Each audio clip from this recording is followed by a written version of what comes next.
Right, you've already got a little message to say that it's going to be recorded. If you don't want to be recorded, then please leave. Please don't leave. So I'm going to treat this subject rather differently from some of the others, because this subject is really a matter of response. The other subject, Yom Tov, God, revelation, marriage, these are constructs which are sometimes ideas that people think about, sometimes they're not interested in, often voluntary constructs, whereas Aveilut, mourning, is something which everyone faces. Everyone dies. It's very likely that in our lifetime we will have to deal with the emotional and practical realities of the illness and death of close relatives and what that means for ourselves and our own mortality. It's interesting, people don't often make reference to this word Aveilut, which of course I've translated as mourning because that's a standard translation. But the word, anyone would like to guess, of course, it will require you to unmute yourselves. Anyone would like to guess as to what the root of the word Aveilut is?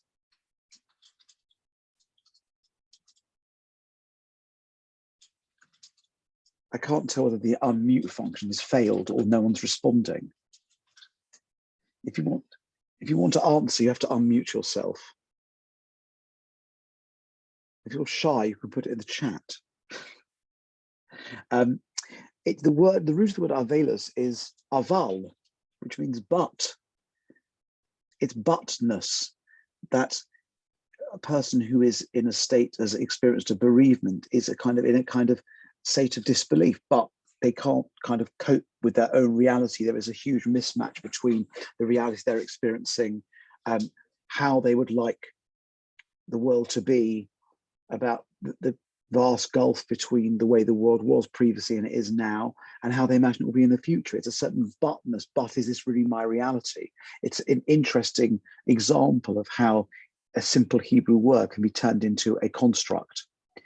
What I'm going to do in most of this class is talk you through the various stages of the mourning process rather than engage in deeper philosophical concepts like I've done before. But before doing that, I want to look at some examples. There are many, many examples of texts, narratives, or proverbs about mourning and death in Tanakh, and I've picked a few for consideration. The first is, I think, more a general observation, and it's a strange verse, one you may know. It's from the 7th parak of Koheles. Toiv lo leches, it's a set of comparisons, of which the second is Toiv lo leches el beis Avel meleches el beis mishter. It is better to go to the house of mourning, that's the word Avel, which comes from the word aval, Avel, than to go to a house to feasting. The beis mishter is almost certainly a wedding feast. Ba'ashehu sof kol odom, because it's the end of every person, meaning mourning. V'acha yitain el liboy, and someone who's living should take this to heart. It's a strange verse. I mean, sometimes I have been, perhaps not so much recently, but I have been to such lavishly catered shivers that maybe what Curtis was saying, it's better to go to a house of mourning than to a simcha because the food is better. Although I suspect that probably isn't what was intended originally. It's Koheles is an interesting text. It's controversial. It's very introspective, and it is a kind of profound reflection on the realities and existential aspects of life. But I suppose that by ending the verse, everyone living should take this to heart, what the text is saying is that yes, you can immerse yourself in fun and revelry, and that's a valuable construct and it has its place. But ultimately, contemplating the existential realities, the brevity of life, leaving this world, what it means to be bereaved, what it means to, I suppose, eventually recognize one's own mortality, is likely to have a much more profound impact on one's development and on one's sense of reality and perhaps one's sense of responsibility. I think that's what it means. It's not a very jolly thought, but I do think that it's quite comprehensible. On the other hand, the Torah and certainly later sources are very, very keen that mourning should never be excessive. And I'm going to give you two examples of this. Um, here's a posuk in the middle of Devorim. You are children of the Lord your God. Lo do. You shall not cut yourselves, nor make a bald spot between your eyes over the dead. Now, these are rituals that are not familiar in our kind of world, although they do exist still today in some parts, some communities of the world. That as these are, as it says, lames over the dead, it means a mourning ritual, that you should not slash your skin, nor pull your hair out as an expression of grief over the dead, which, as we said, are prevalent or known. They were prevalent in ancient times and still known today. Why? Ki am kodesh ata l'Hashem Elokecha, because you are a people, a holy people to the Lord your God. U'cho b'cha Hashem, and in you God has chosen li'esto la'am sekulo, to be for him a chosen people. Mikolim, all the peoples are share alpanod on the face of the earth. So this is a very interesting verse, and it introduces a conversation. Of course, it's talking specifically about certain idolatrous rituals, but there's something more profound here, which is an excessive mourning, which leads to self-mutilation, which leads the person to be so unable to live in the face of their loss that they start to harm themselves.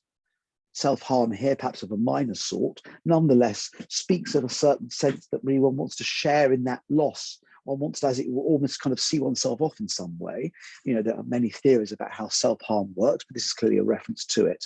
But if the response is so extreme, so immoderate, so unbalanced, it suggests that you don't really understand that this world is part of a continuum, that there is a relationship with a God, that this person, the person has died, exists in some afterlife. They are part of a community that has a relationship with God, as you are too. And then for a while, it's appropriate to engage in, and we have very developed and quite complex mourning rituals. When they become excessive, and this is a very, perhaps an acute example, but it's really the notion of acute or excessive mourning suggests eventually that one is calling into question whether there is anything afterwards, whether one has a relationship with God. When you make your own life contingent on the life of someone else, then at a certain point, this becomes self-seeking. And while obviously one is encouraged, in fact, the system requires and provides a means by which one can process a loss, understand it, internalize it, and eventually gradually try to return to a normal life, notwithstanding the fact that one will be changed forever. If it becomes a focal point in an obsessive or self-destructive way, this now falls well outside the expectations for a developed spiritual human being that the Torah provides for us. And one more example of this before we look at some other places in Tanakh where the topic arises.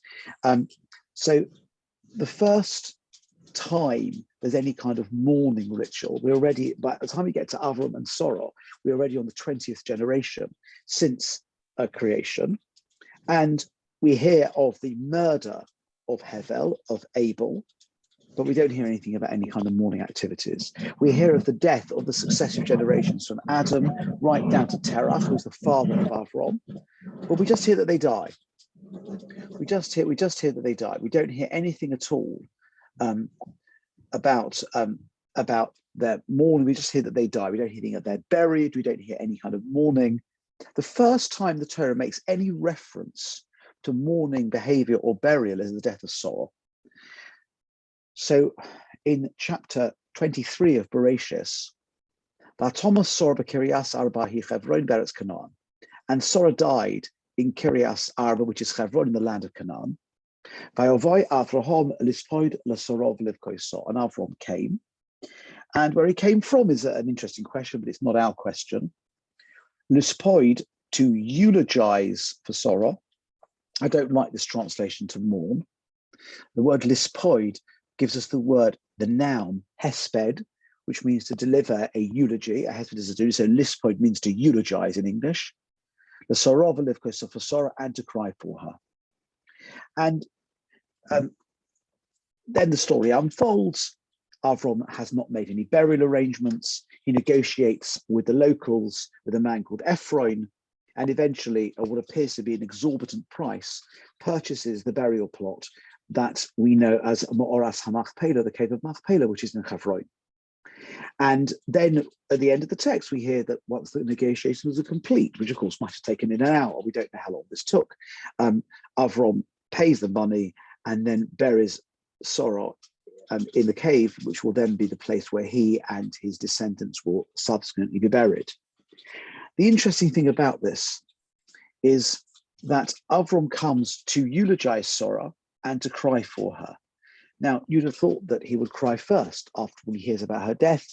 He's obviously not with her at the time she dies because he has to come from somewhere.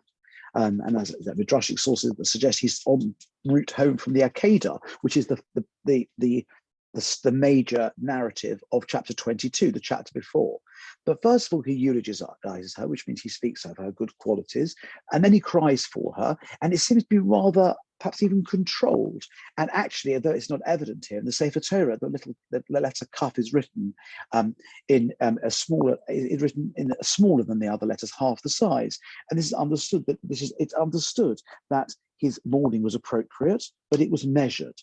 And so we see here that there is value in the introspection created by mourning in terms of one's own development. Mourning is encouraged. In fact, it's necessary. Human beings who don't mourn can very often be struck with all kinds of long-term emotional issues because of unprocessed grief, etc. But on the other hand, it has to be measured and controlled. It should not overtake one's life. And those people who become consumed with grief and unable to get out of it after a reasonable period of time, we would not say that is healthy, and perhaps we would refer them for some kind of therapy. Now, what I want to do before looking at how we actually mourn is to look at three more biblical mourning narratives, death and mourning. So the first is Aaron. So this actually was in last week's parasha, just a coincidence. The death of Miriam is also recorded, but it's very, very brief.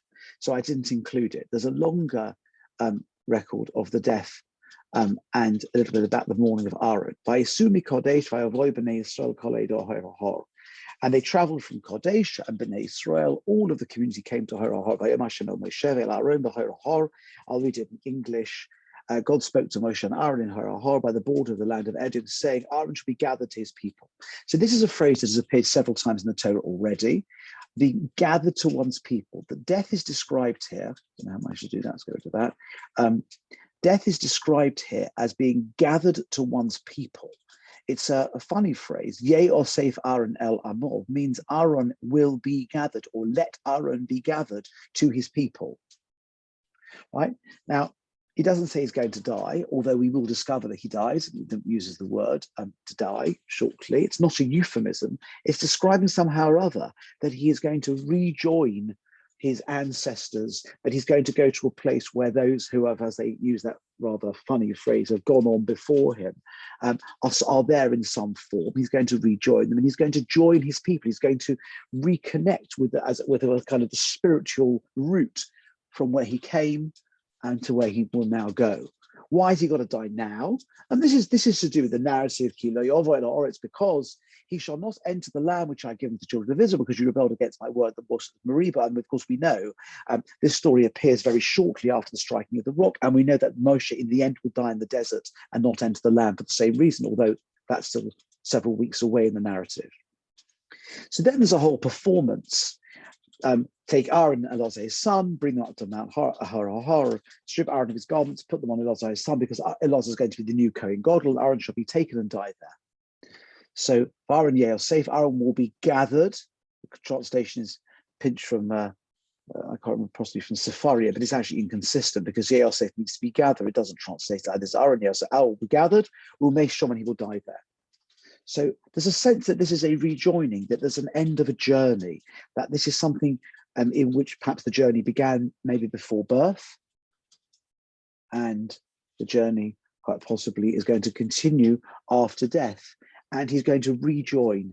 And it's a very comforting kind of notion that this is not the end, just as I suppose birth was not the beginning. Vayas Moshe kasher tzivah Hashem, and Moshe did as the Lord commanded. And they ascended to Har before the whole community. And he stripped him his garments and so on. By Elbesh, Osom es Aaron Benoi, and he dressed Aaron, Elazar, his son, in them, because he's now going to be the Kohen Gadol. And then Vayomas Aaron Shom Birosh Shahar. And Aaron died there on the top of the mountain. Moshe Elazar min Har. And Moshe and Elazar descended from the mountain. By Yuru Kol Ha'edah Ki Gova Aaron. And all the people saw that Aaron had expired. Of course, what this means is that they saw he wasn't with them, and they know that that meant that he had now died. But he's expired. It means, I don't know how to translate it here. It was dead. I don't know by Yigvar means he had expired. Vayivku es Aaron shloshim yom kol beis Yisrael. And they cried for Aaron for 30 days, the whole house of Israel. For 30 days. And we assume they pause there. There's a mourning period. He's paid a public mourning, something we're familiar with. And then they go on to the next story. Let's look at a similar story, which is a shorter one. The last few verses, it's not quite the end of the Torah, but it's in the very last chapter of the Torah, the death of Moshe. By Yom HaShom, so we know that he goes up the mountain and so on. By Yom HaShom, Moshe Eved Hashem be'eretz Moav al pi Hashem. And Moshe, the servant of God, died there in the land of Moab by the word of God, by God's decree. And he buried him. And of course, it doesn't say who he is. In Hebrew, the pronoun is included in the prefix. So vayikbar oso means and he buried him. But it appears to be God, because Moshe's on his own. He hasn't got a whole retinue of people with him. There's nothing at all about who buries Aaron, but there are people with him, so we don't kind of ask the question. Vagai in the valley, Be'eretz Moav in the land of Moav, Mul Beis Pa'or, facing Beis Pa'or. And no person knows his burial place to this very day. I'll come back to that. It's a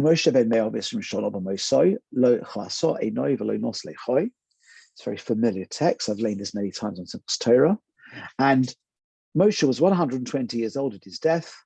His eye had not dimmed, and literally his vigor had not waned. That's a good translation. And Bnei Yisrael cried for Moshe in the plains of Moab for 30 days. And then the days of the crying for Moshe of the cry were over. So a few things to say about this. First, at the end, it's interesting. The rabbis mentioned. I've just en passant will mention that when it came to Aaron, it said Kol Beis Yisrael. This is his Bnei Yisrael. So Bnei Yisrael, okay, but Kol Beis Yisrael is the entire people. But Aaron got a better send off. So he was more popular, it would seem. And so his death impacted more people. He was the peacemaker. Moshe had to sometimes be very strict with him. Aaron was the peacemaker. So that's just an observation that the send off was rather different, better even than Moshe's. The next observation is, again, it's for 30 days. And this, of course, we see now in this and in many other places, the notion that Aveilut, that this period of mourning lasts for 30 days. And then the period ended, it's over. The other thing, which again mentioned just briefly, that's the whole subject of itself, what's this? No person knew his burial place until this very day. What, of course, it's saying is when you have a man of Moshe's stature, a man who brought the Torah and communicated with God, there is a fear that his burial place will become a shrine and eventually become ultimately a place of idolatry. And the only way to prevent that from happening is to make sure no one knows where it is. Just an interesting observation about human psychology, that we have this need to somehow or other deify people, to expend huge amounts of time. And I'll just give you two contrasting opinions. Of course, you'll appreciate from my perspective why these are two good contrasting opinions, is that the late Lubavitcher Rebbe used to visit his father-in-law, the previous Rebbe, the grave, pretty much every day. pretty much every weekday for a very, very extended period. It was more than 40 years between when the father died and his own death. And he went there pretty much every day to the Queen's Cemetery to daven there, and it became a focal point. And of course, subsequently, after the Lubavitcher Rebbe died in the early 90s, it's clear that his grave has become a kind of shrine. People go there, and it's not the only one by any means, but there does seem to be a particular focus on the kever, on the grave. You compare this with the Vilna Gaon, who died in the late 18th century when his own father died some 30 years earlier. It is said that he never again went to the grave. He obviously went to bury his father when he died, and he never again went to the cemetery. And when quizzed about this, he said he couldn't see any point because his father isn't there. Whether his father exists is not his son. Whatever remains of his father after death is not there. And if he wants to study or daven in his memory, why can't he do that at home? And there's a concern it will become an object of focus. Now, both of these are very, very extreme, and no one, certainly not I, am advocating either. Someone who goes to visit a relative grave every day probably needs to see a doctor. But someone who visits never at all may well have a view of the world that we find hard to relate to, and a very intellectual approach, which most of us would find very difficult, and I'm certainly not advocating. The final excerpt is one you may know less well, which is from Shmuel Beis, which is that Avshalom, who was the much loved son of David HaMelech, was a troubled and troublesome person. And he eventually dies in a very peculiar way. He ends up with spears perforating his whole body, and eventually, of course, the people have to come and break the news to David HaMelech, to the king, that his beloved son Avshalom has died. And of course, we have a tradition: if you stand in the right place in Yerushalayim, looking out over Gehinnom, you can see a monument which is called Yad Avshalom, which by tradition is where Avshalom is buried. Vayigaz HaMelech vayal al aliyas hashar, and the king was very shaken, and he ascended to the attic above the gate, which was presumably a private chamber. Vayevkan, he cried. This is what happened. V'chai omar v'lechtoi. And this is what as he was going. This obviously they've broken the news, and now he's retiring to this private chamber. And as he's going, he said, "B'ni Avshalom, b'ni Avshalom, my son Avshalom, my son Avshalom. Miyatain musi ani atecho. Would it be that I could have died instead of you? Avshalom, b'ni Avshalom, my son." And it was told Yoav, behold, the king weeps and mourns. Hashem Yoav was the general. And the victory that day, because there was a great battle which the forces of Yoav had won on behalf of the king, was turned into mourning. Right? Vayisabel, that's that word again. Vayisabel, which appears many times in Tanakh. And that victory of that day was turned to mourning. For the people heard say that day, the king is grieving for his son. Nagev ha'om bayemahu lavoi ho'ir. The people, as it were, crept into the city that day. As people, as they are ashamed to steal away when they flee in battle, meaning just as people might creep off like deserters, they felt like they were deserters stealing into the city because they didn't want to disturb. It should have been a day of celebration, but instead it became a day where they felt embarrassed to be around because the king was there. Hamelach lo'at esponov, the king covered his face.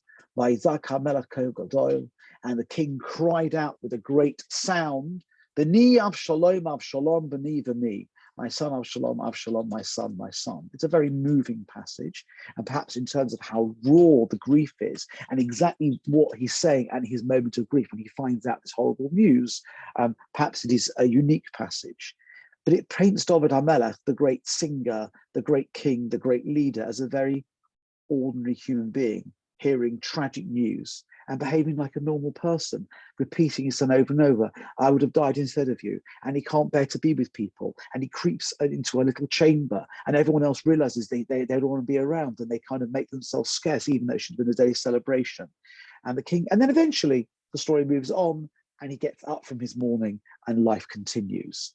But I think to kind of very often we look at later construct, but neglect to see the very human way in which some of these things are portrayed in Tanakh. Now, that's the end of the sources. And in fact, this is the only remaining text I have here. And so I want to just talk through, it's not a shir on Hilchos Aveilut, which couldn't be a single shir. That would require many classes to cover this very large area of halacha properly. Hilchos Aveilut appears at the end of Yoreh De'ah, which is the section of the Shulchan Aruch dealing with ritual law, and it's a very, very long. Maybe it's certainly one of the longest sections. There are many, many pages of dinim. It's a very complicated matter, and also there are so many various varying circumstances which need to be accommodated. I'm not going to talk about any of those things. I'm just interested in looking at what I've identified here as various stages of a process. As far as I can see, the purpose of Aveilut there are several facets. Clearly, caring for the person from the moment of death till burial, that's about kavod hames, about honouring the person, looking after the body, ensuring it's prepared properly and buried with dignity promptly. That's to do with honouring the person. That's not really about mourning. That's a separate subject. Mourning itself is the experience of the bereaved and those around them. And the experience of Aveilut is butness, because it's a better translation, even though it's not a real word in English. It's a better translation, a better rendering of this concept, the mourning, which always seems to me to have a rather Christian flavour, although I think it's the best we have in English. Is very much about allowing the person to find a way to learn more about their own feelings, to embrace what will be a very rocky journey in a long emotional path.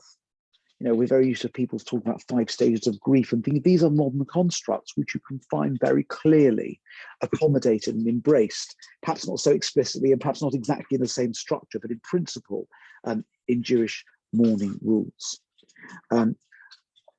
And this begins, although we are familiar in our type of community with the kriya, the tearing of the clothes, happening at the time of the funeral, it was clearly not the original practice, and it is still normative and perhaps possibly halachically mandatory, although perhaps not commonly practiced, that if one is present at the time a person dies, to tear the clothes, which is it's partly a sense, there's always a more mystical dimension, that in the same way that, as it were, the body has somehow opened and released the soul, but one is reflecting that in one's own practice or behavior.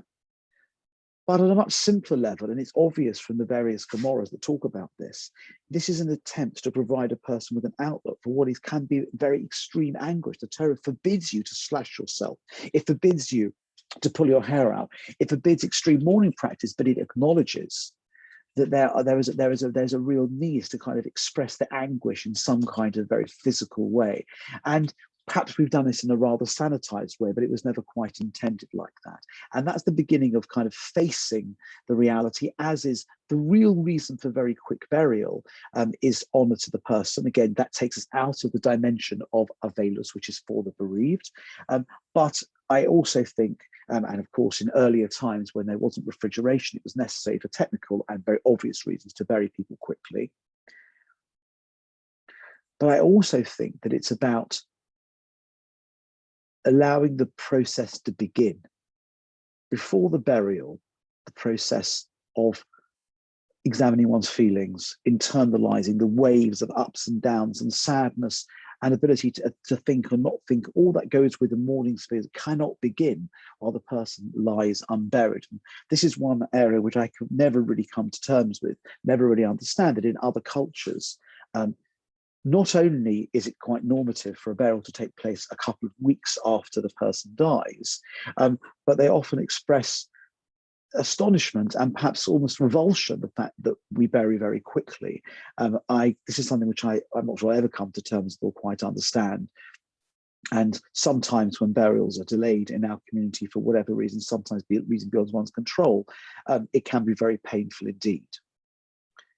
But it's about allowing a process to commence. Now, before that process commence, we have something which is called aninus. Aninus means a kind of intense mourning period, but Vicky suggested it should be translated as a liminal state, which I like. This is a very good translation because the mourning hasn't begun. It can't begin. It can't begin until the person is buried. In fact, technically in halacha, the period of shiva and the formal mourning processes do not commence until the person is buried. Before that, the immediate relatives are in a kind of liminal state, almost a suspended animation, where they're facing this horrible event. It's bad enough that the person's died, but now they're going to have to face now the burial, and that can be very painful. But also they have certain halachic obligations. The obligations are to care for the person, to focus entirely on their needs, ensuring that the paperwork and other technical matters are taken care of, to think about, sitting with the body, saying appropriate psalms, maybe writing a eulogy, whatever it will be. And aninus, this state, is effectively this suspended animation which acknowledges the focus by removing any positive mitzvah obligations from the mourners. And this affects into a technical category called ha'oisik, the mitzvah potom in a mitzvah, meaning if you're busy with a mitzvah, you should then have to break off that mitzvah to do another one. And so, but it does allow the people to focus entirely and not to be distracted on meeting the needs of the deceased until the funeral takes place.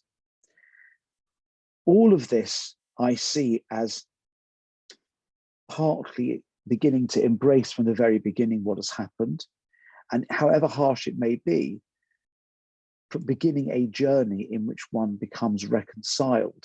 And of course, that might take a long time, but it has to start.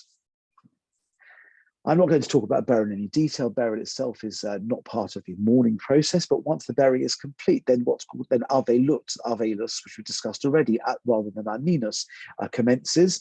Technically commences at the time when the grave is closed, meaning the grave is filled, and that is the technical beginning of the shiva. And of course, the word shiva just means seven.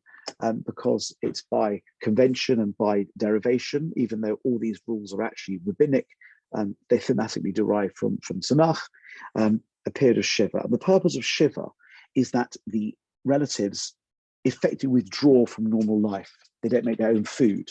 They don't worry about their personal hygiene. They don't even sit at the same level as everyone else. And the purpose of that is to be able to withdraw from the day-to-day realities, to be able to focus properly on internalizing their experience, to think and to enable by talking, thinking, and by appropriate visits, and very often, unfortunately, Shiva visits are not appropriate, to learn more about the person, to crystallize an image of the deceased, which will be much more rounded, much broader, filled in gaps about early, but in the event, let's say the event of the death of a parent, you might find out things that happened in the parent's earlier life by visits, conversations with people, to crystallize an image of the person, which is part of moving beyond the most intense stage of loss, and beginning, as it were, to create a relationship with a more rounded but not posthumous representation of the person.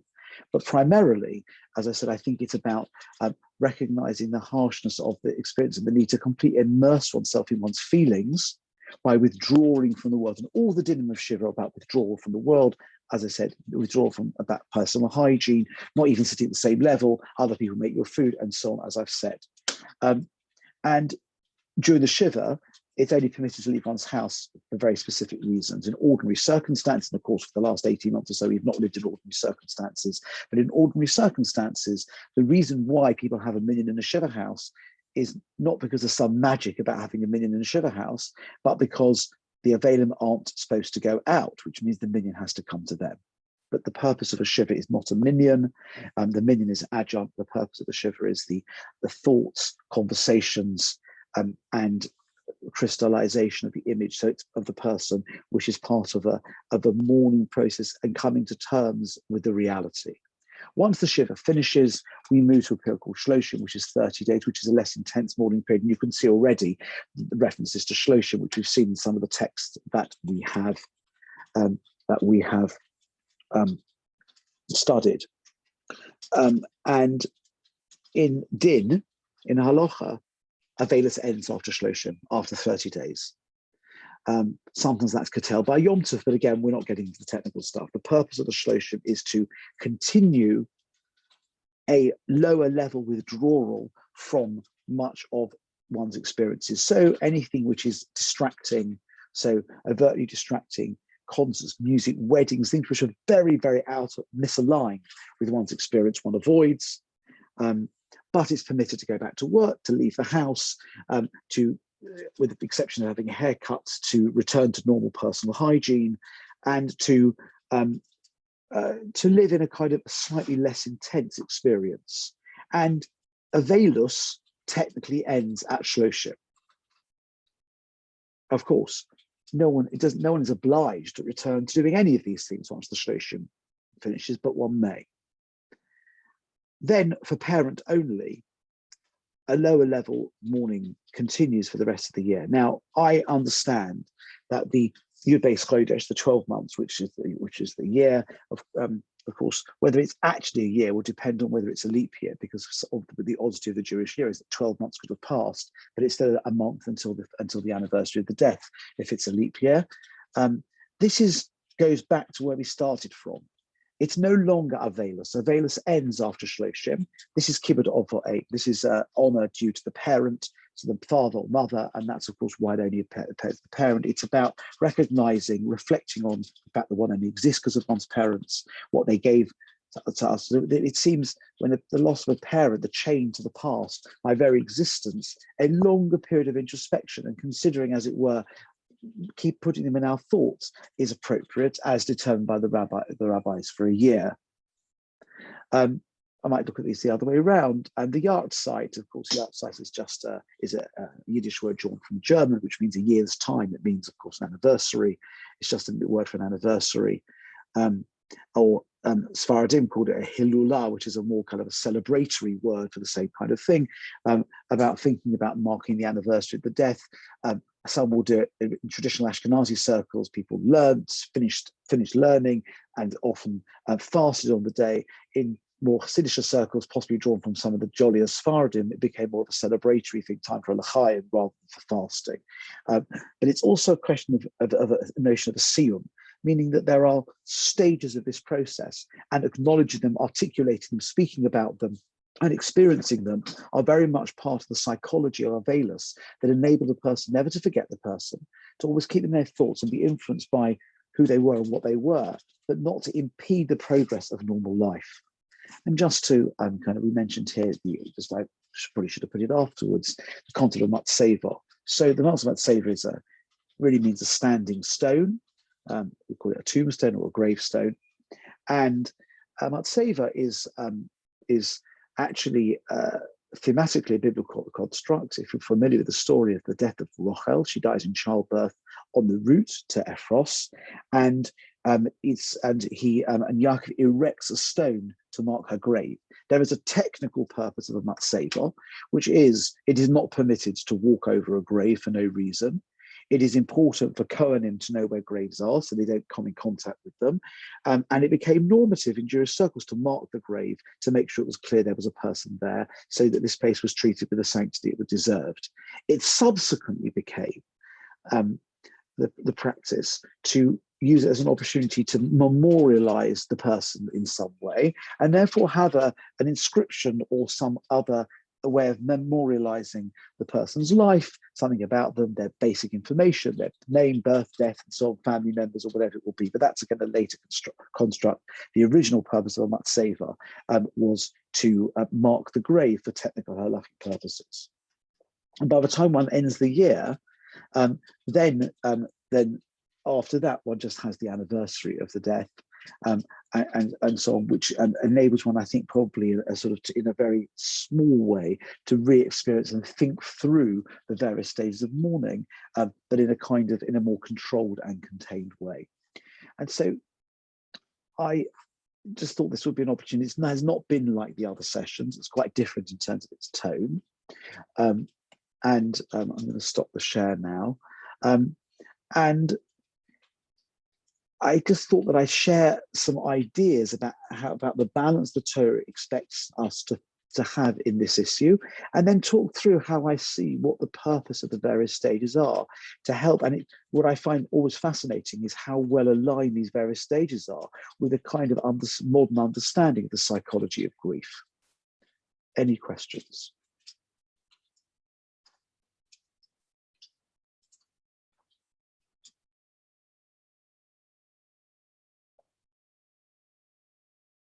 Not sure. It's probably not very.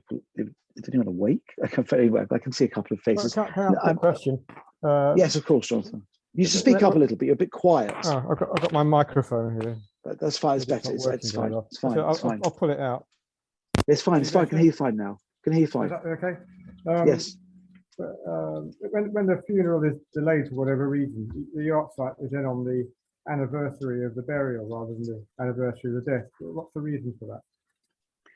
So this is a technical issue. The first yacht site will be observed on the anniversary of the funeral if the funeral is significantly delayed. The subsequent yacht sites will be observed, I think, on the anniversary of the death.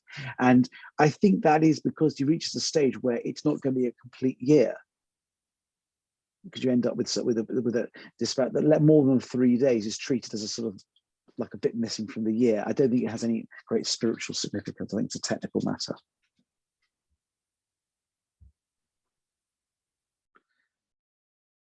All right. Well, can I just make a comment? Hello. Of course. Hi. So you mentioned that the Jewish tradition is to bury the dead as soon as. Is that? Yeah. Do you think that was anything to do with the fact that it was Israel? It was hot country, and therefore there was. I mentioned that. Gita, I think I mentioned that probably it was influenced by the fact that if you live in a hot country, there's no refrigeration. Right. You really need to bury the person quickly because the consequences of not doing so are very unpleasant. Yes. So, in Southern Europe, Spain and Portugal, that is still the case. It's only in England that I think refrigeration seems to have taken a big.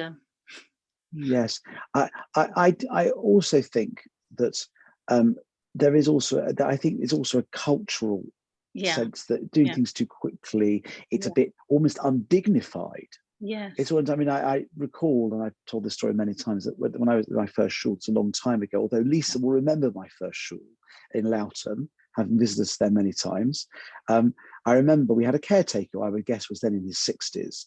And I got a message that his father had died, and I gave him a call. And the next day I go he's at work, back sweeping the floors and doing his normal job. And I said, look, I really feel it's absolutely fine to take some time off. Of course, don't worry about this. We'll find someone else to clean the floors. I find it always strange at work because, my colleagues go through this process and they are at work the next day, and you just find it really strange that, It is. And he said, I don't know how it's so much paper. I don't know how you manage to get these things sorted out so quickly. So I said, well, when's the funeral going to be? He goes, well, in about 3 weeks. Exactly. And they have a whole day. Can everyone prepare? What's the delay? He said, well, we're going to the Canary Islands for a couple of weeks tomorrow. So I mean, it's just an interesting sort of kind of thinking. He's sitting on the beach, and his father's remains are in the freezer. But anyway, it is a different world, and there is a cut. But there are, I'm sure that there's a culture. But it's also clear if you look at the psukim in Parshas Kiseitze in Devorim, that it does actually talk about even someone who's a miscreant, who's executed for a crime, you're not allowed to leave the body hanging overnight, to bury it straight away. If that's what you're supposed to do for a terrible criminal, then it's obvious that that's a requirement. So it does appear to be a biblical construct, notwithstanding the fact that in hot countries it would have been imperative anyway. Yeah. Okay. Thank you. Well, that's a jolly place to end. All right. Thank you very much, everyone. Thank you for joining us, and look forward to seeing you soon. Thank you, Rabbi. Pleasure. Thank you. Good night. Good night.